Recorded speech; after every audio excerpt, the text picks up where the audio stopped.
Hello everyone and welcome to today's Mondac webinar in association with NAVEX, where you will hear from an industry expert who will share his insights into the latest whistleblowing regulatory developments and how they will impact your clients. My name is Dan Sampaio and I'm joined by a brilliant panelist to take us through today's discussion. Jan Stappers is an expert in organisational whistleblowing management. Jan was engaged in the development of a new ISO 37002 standard, is a frequent speaker on subjects related to whistleblowing, and has authored various articles on new legislation concerning whistleblower protection, anti-corruption, and organisational whistleblowing best practices. But before I hand over to Jan to begin today's webinar, a housekeeping item. You can submit questions by typing them into the questions pane of the toolbar on the right-hand side of your page. We will endeavour to answer as many questions as possible during the presentation and throughout, but please do reach out after the webinar for any additional information. It's now my pleasure to hand you over to Jan to begin. Thank you. Yes, Dan, thank you so much for the introduction, and thank you everyone for attending today. We were very eager to share with you some of our experiences, and not just our experience, but also experiences from our partners, which are resulting from all the new developments that are taking place in the GRC space. So GRC, let's start from the beginning, is the governance, risk and compliance regulatory space, which is developing worldwide, and we'll be looking we'll focus on one particular part of that, which is whistleblower protection. And we'll look at it from the angle of entities that are providing services that are complementary to ours. Why, apart from a very interesting development from a legal point of view, this is also a huge business opportunity. So we are here to present what we've achieved so far on our own behalf as a software provider, but also looking at what our partners achieved who provide services that work together with our software. Next slide, please. What we'll be discussing today, what is whistleblowing, where does it live, where does it stand within that broader GRC framework. We'll be looking at the market opportunity, basically what's in it for everyone who is active in this space, not just as a subject of the new obligations, but also as an actor within the industries that are related to these sectors. We'll be looking at the role of technology. There are a lot of new legal obligations, a lot of new best practices, and how can technology help to achieve that? That also helps you, if you're a potential partner, helps you to assess what could be in it for you, where are your complementary services. And then as a last element, we'll look at what the NAVEX partnerships typically entail. And I say typically because we don't have a one-size-fits-all partnership structure. Every partner is, every time we realize every partner is a little bit different than the other. So we have a bespoke approach here, and there is no standard partnership, but we'll still take out a couple of elements that are in general at least greatly overlapping. They have a common denominator between the other partners, and we'll look at how we could work together with you, what we offer and what we of course expect. Next slide, please. So let's start. I already discussed GRC is the abbreviation of governance, risk and compliance. And governance, risk and compliance consists of many elements. And one of those elements is whistleblowing. Whistleblowing is speaking up, is not literally blowing a whistle. It means stepping forward, communicating in some way through some kind of channel, very often about a perceived or actual wrongdoing or the risk thereof. And why is whistleblowing so important? Why do we see more and more legislation around this topic globally? because whistleblowers are the most important source of wrongdoing. Much better sources, they are a much better source compared to investigations, a much better source compared to active monitoring of what's going on in the workplace. So whistleblowers, the people that voluntarily speak up, voluntarily share what they've heard, what they've seen, what they've not have seen, what is missing in an organization, and therefore entails a risk. That channel, that source of information is very valuable. And why should we want to protect that source? Because wrongdoing costs all of us as a global society a lot of money. And there is no word to describe a lot. We're talking about hundreds of billions of euros that are lost, that are damages due to wrongdoing. So as a society, we want to solve wrongdoing, we want to solve corruption, we want to avoid it. And again, whistleblowers, if you protect them, they're more likely to step forward and to inform us about wrongdoing taking place or the risk of wrongdoing taking place. So there are some numbers on this, and we just took out a couple of these numbers based on academic studies. We see that, I want to take out one of them, we see that 46% fewer negative news stories occur in organizations that have a sound whistleblowing infrastructure in place. And what does that mean?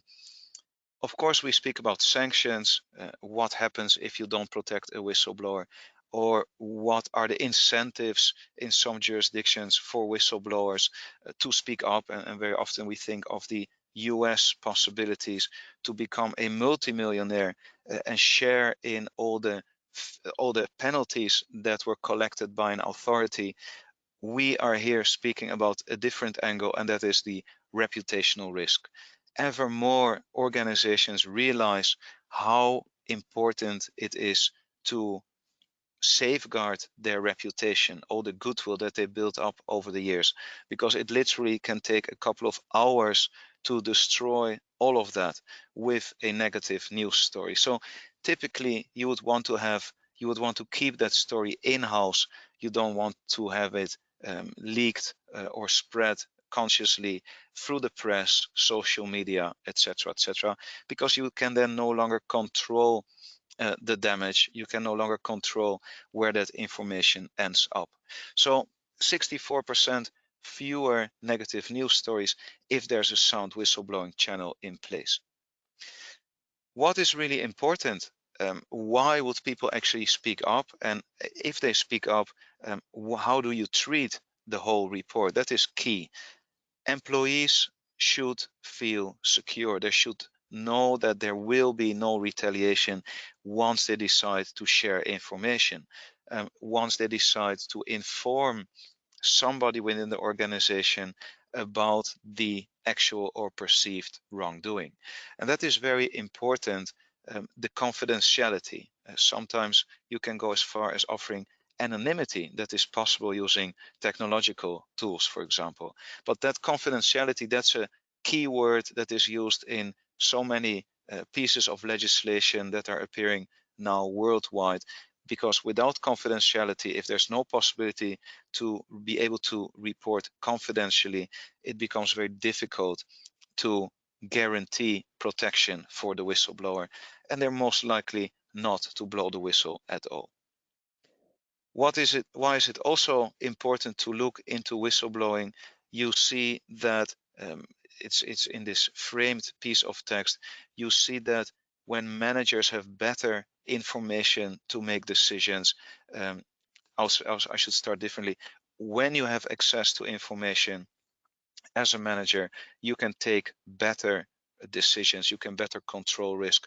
And what does that say? That also in the long term, as an organization, you'll be able to survive, to make more profit in the long term, and to be a better company altogether.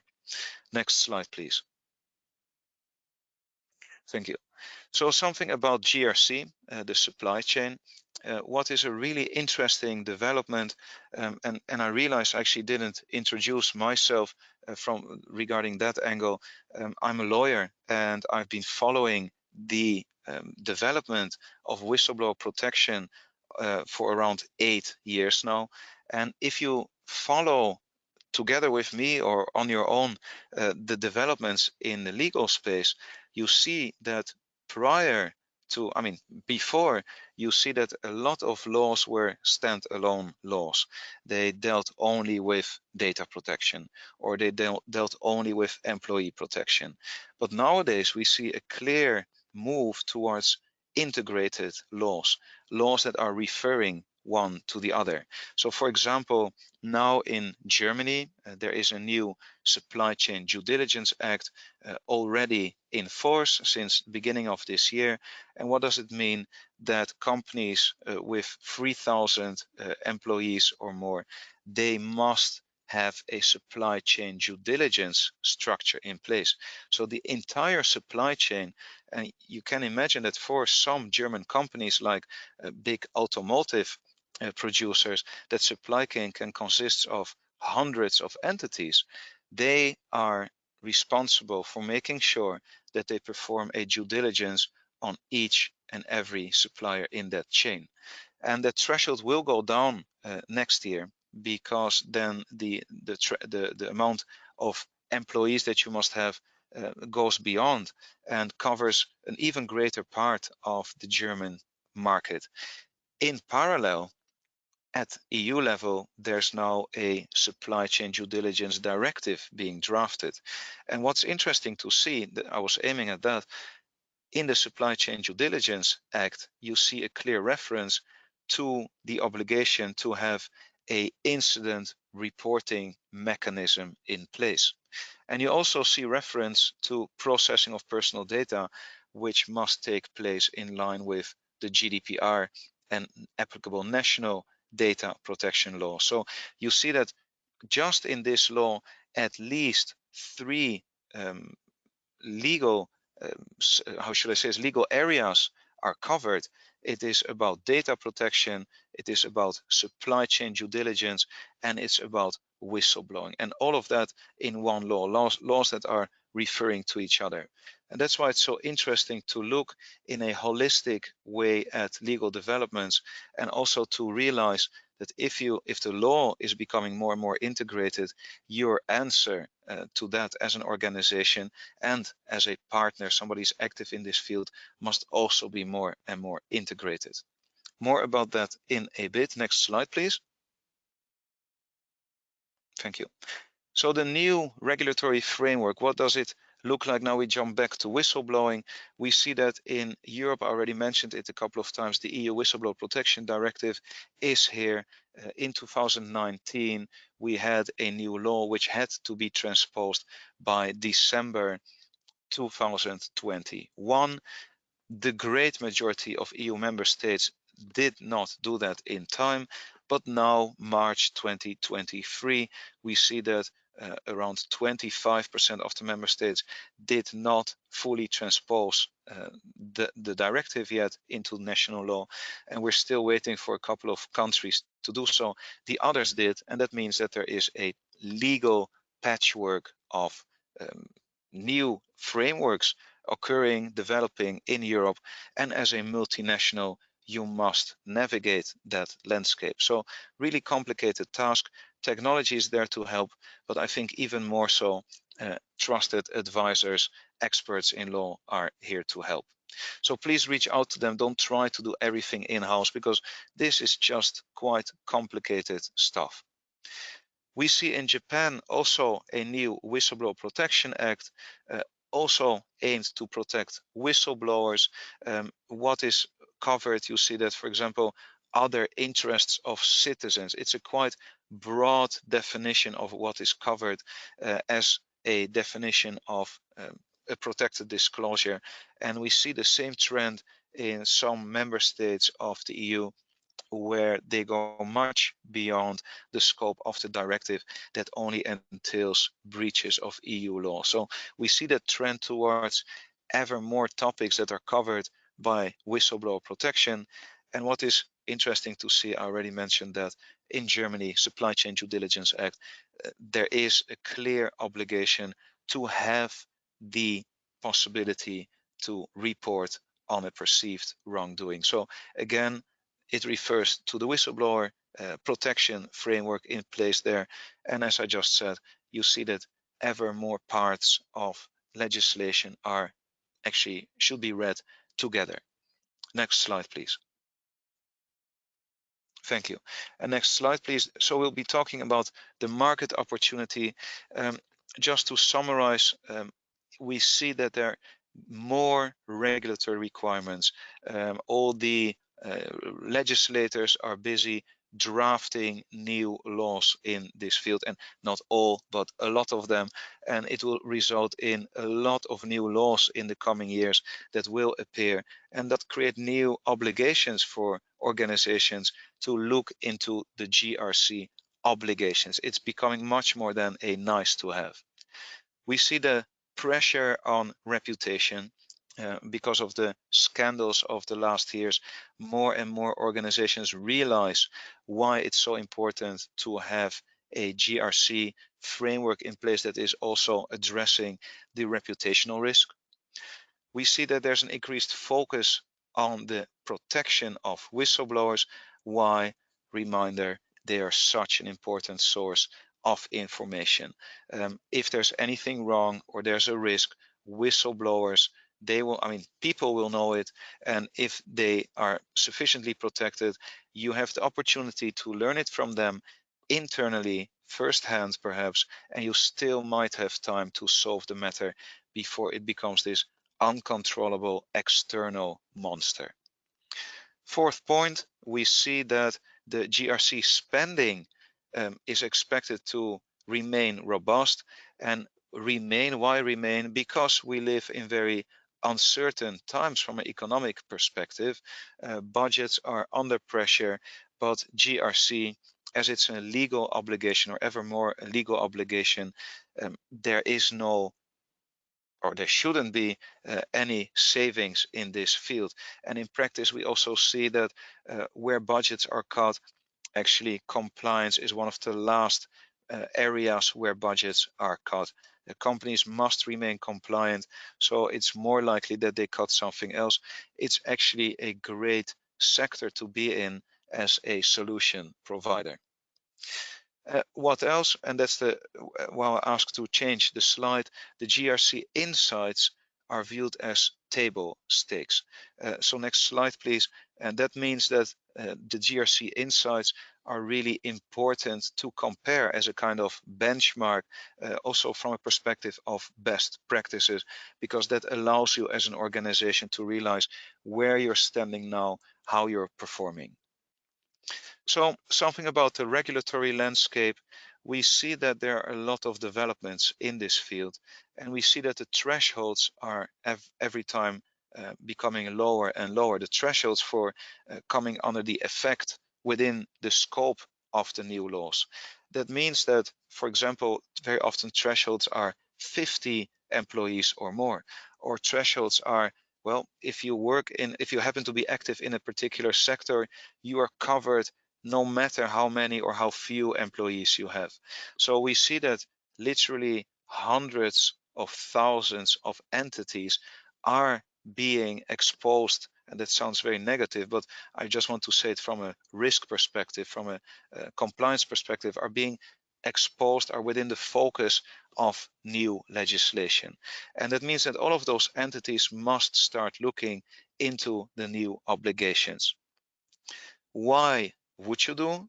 Because you want, of course, because you're a good company, and if you need an additional push forward, because if you don't, there are heavy fines, there can be legal action also regarding individuals in companies, also from a criminal point of view, and of course that reputational damage, that is something almost intangible, but it's a very significant, it represents a significant value and significant volume importance for organizations. That reputation that was built up very often during a very long time and can be ruined within a matter of hours. And then the last point that I just want to stress, we see that the cost of non-compliance is just higher and higher and higher. Examples, if you are looking at being taken over or invested in by private equity funds, ever more often they will ask you to demonstrate GRC compliance, maybe ESG obligations, maybe having a whole framework in place of checks and balances in the ethics and compliance space. So it's really important. A lot of sectors are obligatory, I should say voluntarily living up to industry guidance. It's not a standard, it's very often guidance, and they say, well, we will just not do business anymore with anyone who doesn't secure a certain minimum level of GRC standards, checks and balances. So we really see that development, and there are various reasons to mention apart from penalties, apart from reputational risks. In practice, it's becoming a best standard, something that you should actually just start doing.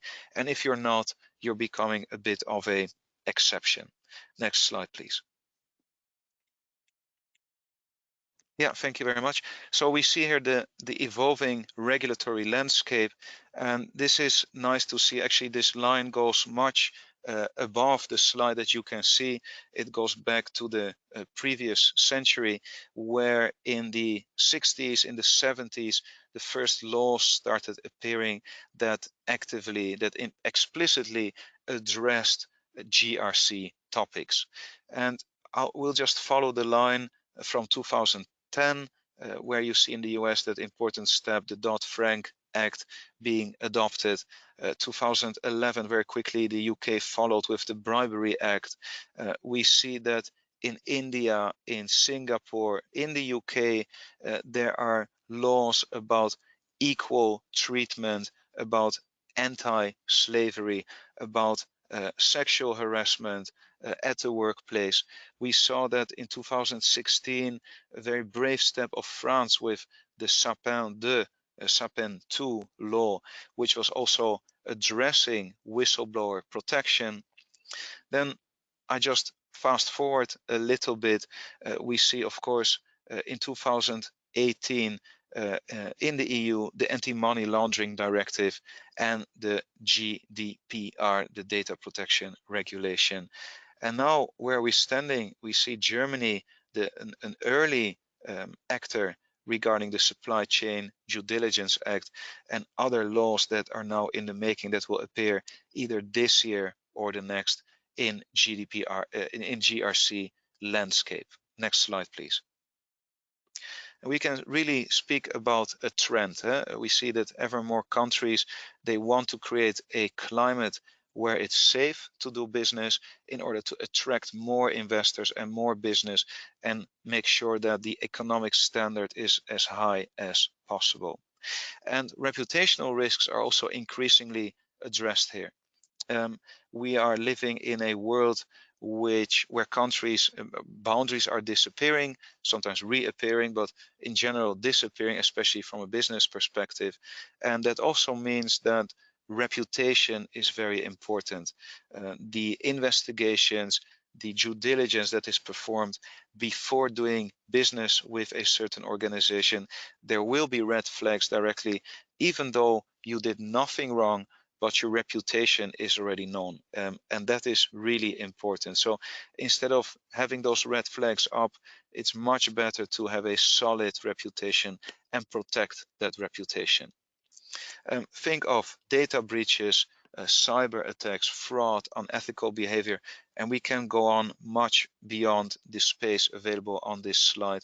There's so many elements that are being basically accounted for, that you'll be held accounted for, that are being archived, that can be found somewhere if you do checks of organizations. So be careful, try to mitigate those risks. Consequences of reputational damages, what can they be? Well, It's easy ones are loss revenue, but a very fierce one is customer consumer trust, or what can be another one, investor trust. If it's difficult to gain new customers or to maintain the existing ones, if it becomes difficult to attract new investments, it can become really difficult to survive as an organization, because you need that investment to continue growing, to continue adapting to new obligations. Next slide, please. And meanwhile, I'm looking at one of the questions that came in, and please do send us your questions. I'll try to address them live. The question is, do you have some top tips to restore reputation following a cyber attack? So the issue, the damage already occurred, and now you want to keep that damage as little as possible. This is partly a story of communication. So of course it's important to address, to know what happened where, but also to address that, well, we're looking into it and we'll keep you up to date. So I would say a couple of elements. The engagement of all the people concerned is really important, but also something that you already have to work on much before a damage will actually occur is the accountability. You must be able to log, to show, to demonstrate what you did at which time, um, who did it, with data, with which measures did you take that the risk would, to avoid the risk of occurring in the first place, of the damage occurring in the first place. Those kind of things are really important, because we always say if it goes wrong and you're standing in front of a court, in front of an authority, or even you're being challenged by the press, it's so important to show, well, we did everything we could to avoid this, and it still happened. And it's very important to not just stick to words, but to have proof that you have indeed a system or systems in place where you can demonstrate, in which you can demonstrate that you took all the required measures to avoid damages from occurring. Thank you for that question. Now we're looking at an aspect which is about the reputational risk, some numbers on this. We see that, for example, almost 100%, 81% of every dollar of share value loss can be attributed to reputational damage caused by imposed corruption fines. So that's a huge number. Share value loss, 81.8% of that can be attributed to reputational damage. What else do we see? We see that 4 times the failure to consider the reputational damage of a bribery scandal significantly underestimates the cost to a company by at least 4 times. So these kind of, you can read this for yourself, just some food for thought, some numbers that demonstrate how important your reputation is and what the costs are of mismanaged reputation. Next slide, please. Thank you. So what is the connection of the new regulations and the GRC? And we already talked about this a little bit. I will not go now through the recent regulation because I already mentioned them, but I'll look into the 3 bullet points on the left. What is important to realize is that the separate regulations, they are starting to create an integrated GRC framework. And it will be very hard to find GRC somewhere if you look in the text of all the new laws, but it's creating a GRC framework. And that scope, that broad scope of the new legislative landscape, that is a challenge for companies try to comply. Why?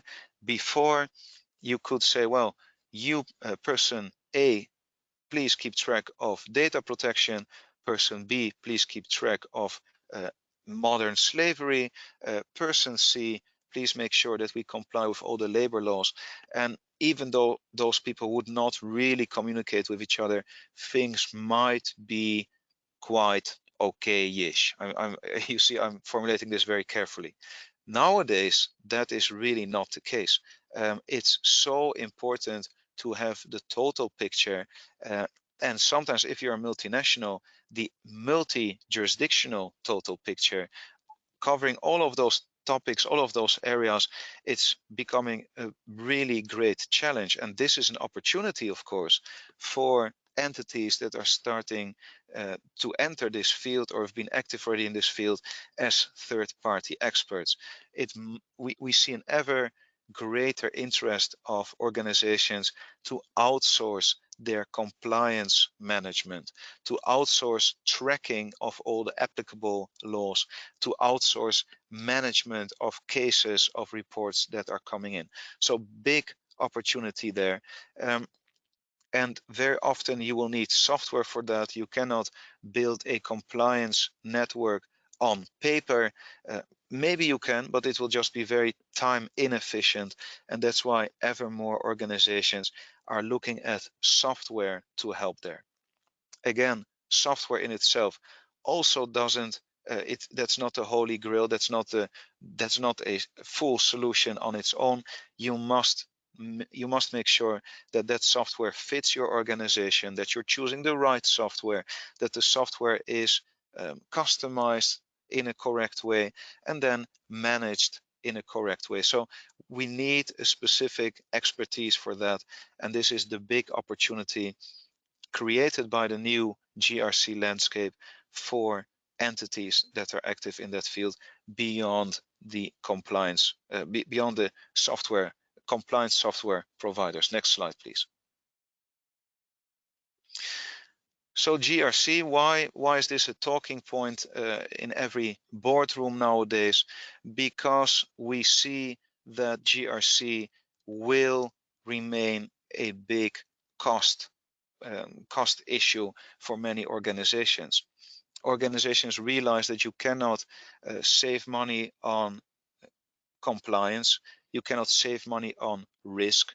You can save money on the solutions that help to achieve risk and help to achieve risk management and help to achieve compliance, but you cannot save by being a little bit less compliant. That involves such risk of penalties, of reputation damage. We discussed them before. So we see that this is almost untouchable topic from a financial point of view and also from a resources point of view. And organizations really struggle with that because it's difficult to find people, to find solutions that actually know, that are good, that are quality, providing quality regarding GRC solutions. And that's where we use that word GRC insights as table stakes. Businesses who want to remain competitive in the quickly changing economy, they want to have insights, benchmark insights on how they are doing, how they're doing compared to others, what that data is telling them. And now with software, and it's really, I'm stressing that, using software, there are capabilities, capacities that it's almost impossible to develop in-house because of all the possibilities to analyze the data using software. You can not only manage actual damages or risk that already occurred, but you can also start predicting risk before they even develop, before they occurred. And that's a very exciting development because it means that you can start preventing the wrongdoing from happening in the first place. And that is, of course, a much more efficient solution than those heavy investments, heavy damages, losses when a damage actually occurred. Next slide, please. Thank you. We'll be speaking a little bit more about the technology role. How can technology help? And meanwhile, I'm reading a question that just came in. And I'll try to address that during the presentation. So the answer will be woven through these slides. How can technology help here? It's really important to realize when you're processing data, it's also about GDPR compliance or any other data protection legislation that might be applicable in your territory. You're processing personal data, think of that element. Please make sure that you are accountable. The example that we gave just now, a little bit, I think 2 slides back, the accountability principle. Once something goes wrong and you need to explain why something went wrong, that you really actively avoided it. It's so important to be able to show who did what at what time and in which way. So technology can help to track all your activities so far. It's really important to have training programs, because just buying software is not an absolute solution. You must make sure that everyone understands how to use that software. You must be able to demonstrate that you made all that software very easy to reach for everyone who should be able to use it. So for example, a reporting system should be multilingual, but it can also include training. Well, what type of reports are we looking for? What is not a whistleblowing report? Where do I report topics different than actual wrongdoing? So for example, the air code doesn't work well. Where do I report it? How should we treat such a concern?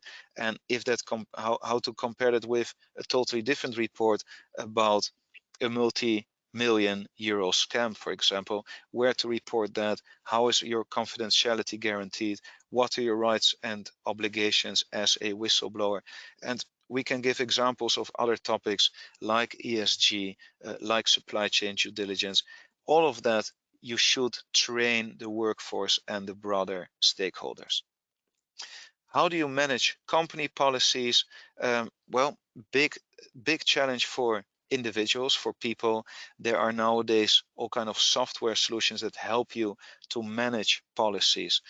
There are, for example, operation protocols in hospitals that are being renewed very often, or certain ways how to do something that are all the time developed. It's very important to keep track of those, so that if something goes wrong, you can point at exactly the right version which apparently has been breached, or just to manage within a larger organization all the policies that exist in all the subsidiaries, that basically policies will not remain unnoticed, or that they're effectively not effective.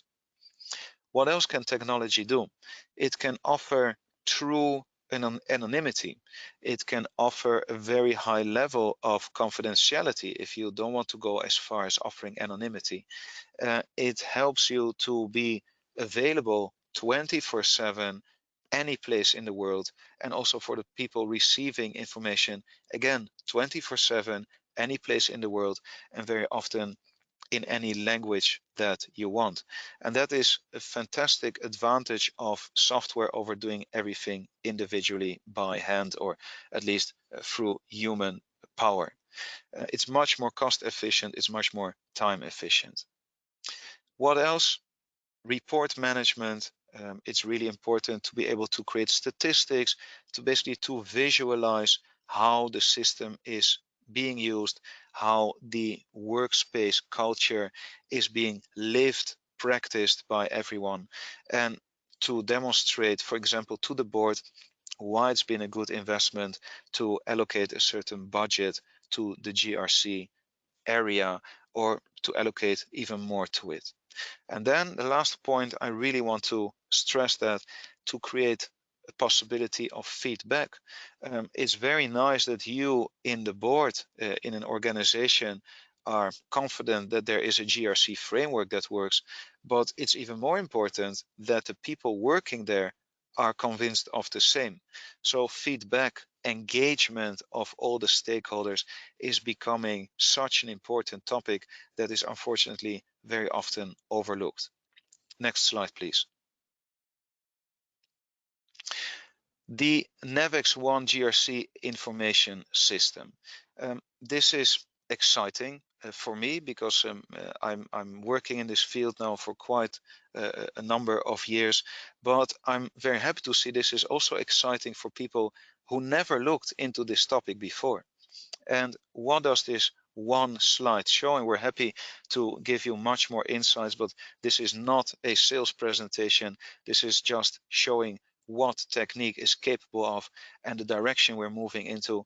NAVEX is the world's largest provider of GRC software solutions. We have over 14,000 customers worldwide. And that gives us an incredible advantage over all other players, because we realize, we see, we hear firsthand from those customers what the challenges are that they're facing, what the issues are that they're struggling with, and which solutions they're after. And that's why we created NAVEX One. And NAVEX One is basically the first solution and the most developed solution that is integrating various fields, various areas of the GRC landscape into one integrated solution. And that means that NAVEX One is the dashboard. That is the whole idea that we're continually developing, and that work will probably never be done. From one dashboard, you'll have access to the whistleblowing channels, to the third-party risk solution, to the general compliance information, and you'll be able to connect everything with information on employees, on third parties, on processes, on policies. And all of that will happen in an automated way, which eventually, and that's next slide, eventually allows you to not only predict risks, but also mitigate them. Next slide, please. Thank you. So we see that there's been a lot of demand, and maybe I just make a sidestep here. Please look at this from the perspective of a complementary service provider. So maybe you are a law firm, or you are a system integrator, or you're an investigator, or you are a GRC consultant. Please look through those glasses at this slide.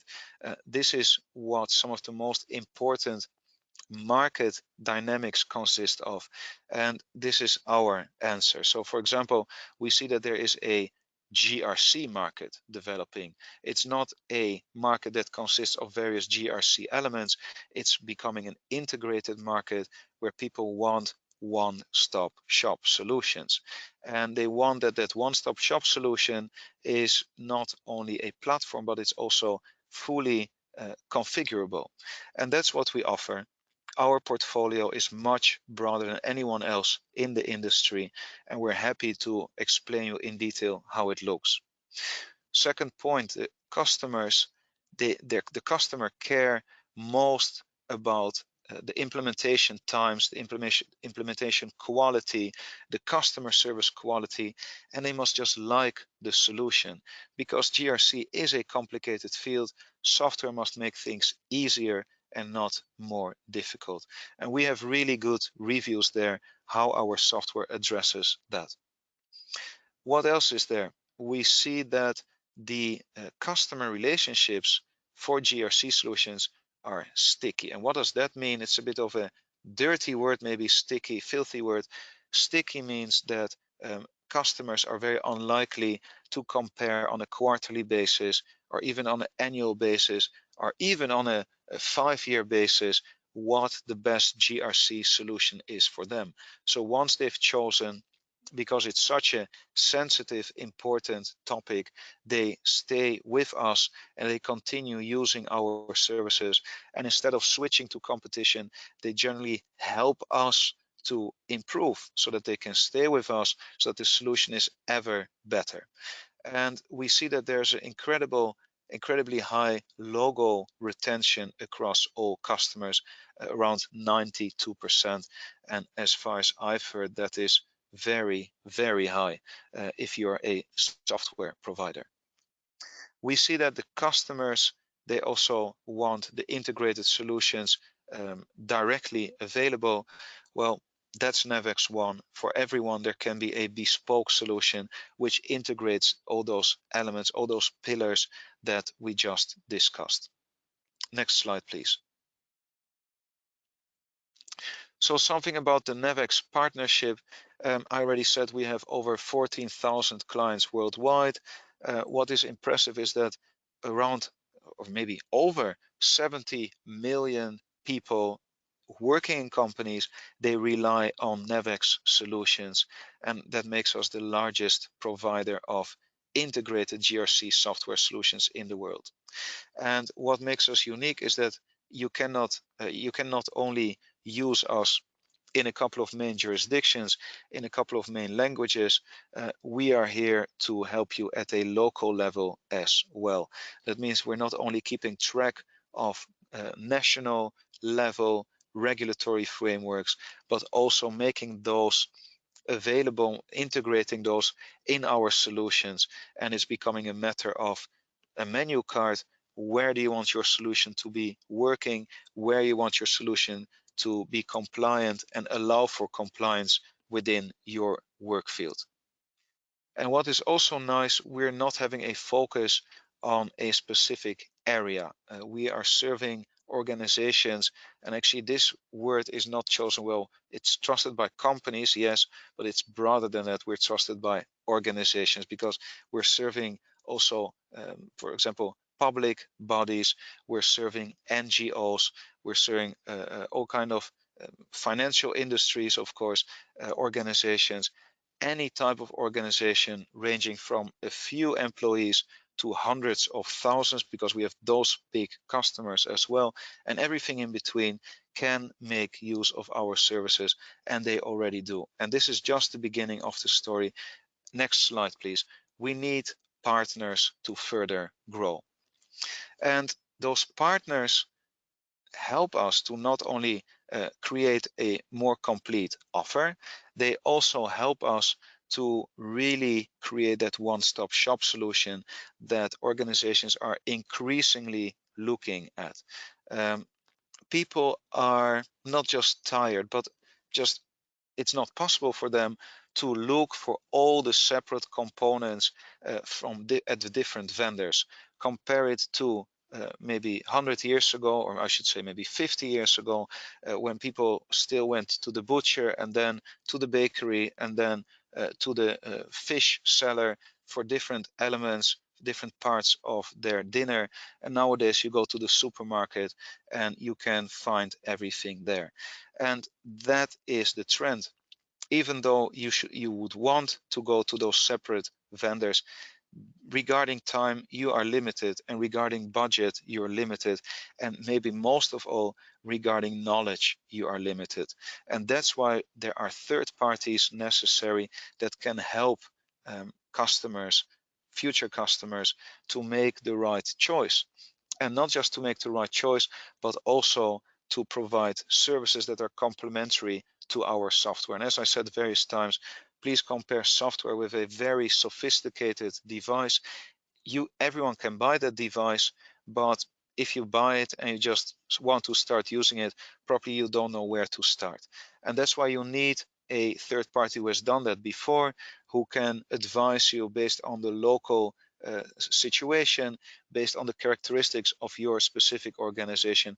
And that's why we have the NAVEX Partner Program, which helps us to connect with those experts and introduce them into our really big network, so that we together can offer a better risk and compliance experience at the market.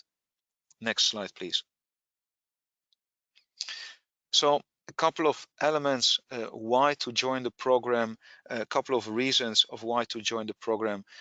It's really nice, beneficial in this integrated economy that we're living in, to be part of a global community, of a community that tries to become better, that is sharing best practices, that is sharing the latest trends at the market, but also new opportunities, new market offers. It's just an exchange of thought leadership that we are having here within the NAVEX partner network, within the NAVEX partner program.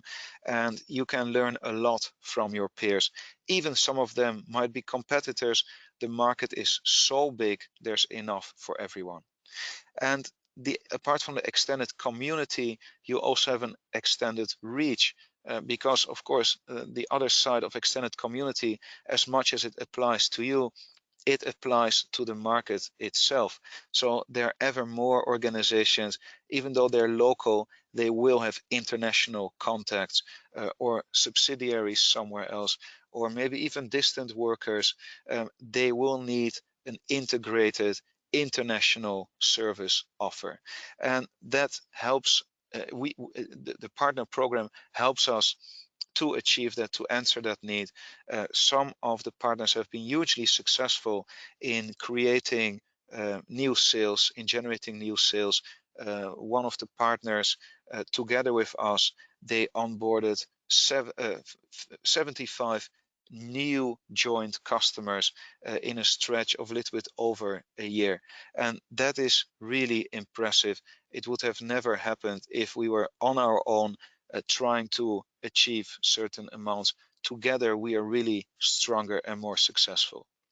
And that joint offering is something that the whole market is moving towards, and we can address it through the network. We can introduce each other to each other's networks.